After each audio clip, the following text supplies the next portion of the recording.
yung mga blanco. You cannot pass a law with blank. It has to be complete in itself.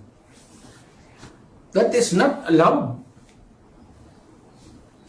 Bakit mo ilagay blanco dyan? Oh, if it's a contingent amount, you place the contingent amount. Whether it falls short or sobra, then you can add. Or kunin mo kung may sobra. But you cannot speculate by placing a blank there for the amount of the appropriations or whatever it is. It's just not, it is not allowed by law.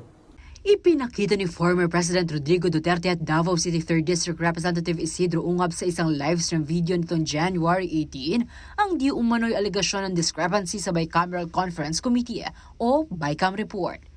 Mayroon daw mga blanco sa budget. It's not only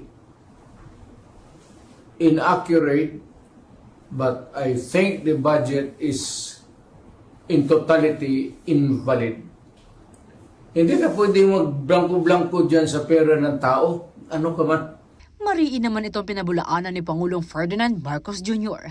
at sinabing hindi pinapayagang magkaroon ng item na hindi nakalagay sa General Appropriations Act ang detalye. Sa kasaysayan ng buong Pilipinas, hindi pinapayagan na magkaroon ng item ang GAA nang hindi nakalagay kung ano yung project at saka ano yung gastos, ano yung pondo.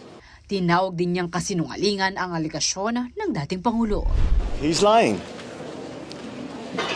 He's a president. He knows that you cannot pass a GAA without with a blank. He's lying.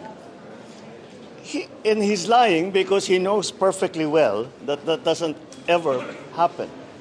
Samantala, nauna nang sinabi ni Executive Secretary Lucas Bersamin na malisyoso at kriminal ang maling impormasyon hinggil sa 2025 General Appropriations Act. Dumaan daw sa masusing pagsusuri sa ilalim ng Kongreso at Department of Budget and Management o DBM ang pondo bago nilagdaan ng Pangulo. Hinihikay din ni Marcos na tingnan ang kopya ng 2025 GAA sa website ng DBM. Liana Canilao, CLTV36 News.